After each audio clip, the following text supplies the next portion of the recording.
ସାଧାରଣ ନିର୍ବାଚନକୁ ନେଇ ରାଜନୈତିକ ମଇଦାନ ସରଗରମ ହୋଇଥିବା ବେଳେ ପ୍ରଚାର ମଧ୍ୟ ଜୋରଦାର ହୋଇଛି। ତେବେ ବିଜେପିର ବିଧାୟକ ପ୍ରାର୍ଥୀ ଡକ୍ଟର ଅରବିନ୍ଦ ଢାଲି ନିର୍ବାଚନ ପ୍ରଚାରରେ ଛୋଟ ଛୋଟ ପିଲାଙ୍କୁ ବ୍ୟବହାର କରୁଥିବା ଅଭିଯୋଗ ହୋଇଛି, ଯାହା ନିର୍ବାଚନ ଆୟୋଗଙ୍କ ନିର୍ଦ୍ଦେଶକୁ ଅବମାନନା କରୁଛି। ନିର୍ବାଚନୀ ପ୍ରଚାରରେ ଶିଶୁଙ୍କ ସମ୍ପୃକ୍ତିକୁ ନିଶ୍ଚିତ କରିବାର ନିର୍ବାଚନ ଆୟୋଗଙ୍କ ସ୍ପଷ୍ଟ ନିର୍ଦ୍ଦେଶ ସତ୍ତ୍ୱେ ଭାରତୀୟ ଜନତା ପାର୍ଟିର ଜୟଦେବ ବିଧାୟକ ପ୍ରାର୍ଥୀ ଡକ୍ଟର ଅରବିନ୍ଦ ଢାଲି ତାଙ୍କ ନିର୍ଦ୍ଦେଶକୁ ଖୋଲାଖୋଲି ଉଲ୍ଲଂଘନ କରୁଥିବାର ଦେଖିବାକୁ ମିଳିଛି। ଏହା ନିର୍ବାଚନ ଆୟୋଗଙ୍କ ନିର୍ଦ୍ଦେଶ ଅନୁଯାୟୀ ଶିଶୁ ଶ୍ରମିକ ନିୟମାବଳୀ ସଂଶୋଧନ ଅଧିନିୟମ 2016କୁ ଉଲ୍ଲଂଘନ କରୁଛି। ଗତକାଲି ଜୟଦେବରେ ବିଜେପି ତରଫରୁ କର୍ମୀ ସମ୍ମିଳନୀ ହୋଇଥିଲା।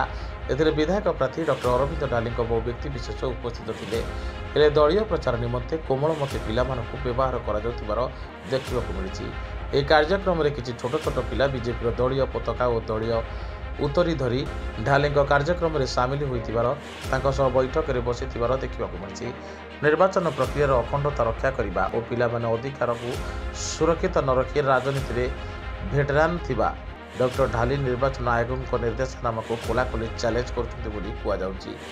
ଏଭଳି ଘଟଣାକୁ ନେଇ ସ୍ଥାନୀୟ ଅଞ୍ଚଳର ବୁଦ୍ଧିଜୀବୀ ମହଲରେ ଉଦ୍ବେଗ ପ୍ରକାଶ ପାଇବା ସହ ଏହାକୁ ରୋକିବା ଓ ନିର୍ବାଚନ ପ୍ରଚାର ସମୟରେ ପିଲାମାନଙ୍କର ସୁରକ୍ଷାକୁ ସୁନିଶ୍ଚିତ କରିବା ପାଇଁ ସ୍ଥାନୀୟ ଅଞ୍ଚଳର ବୁଦ୍ଧିଜୀବୀମାନେ ଦାବି କରିଛନ୍ତି।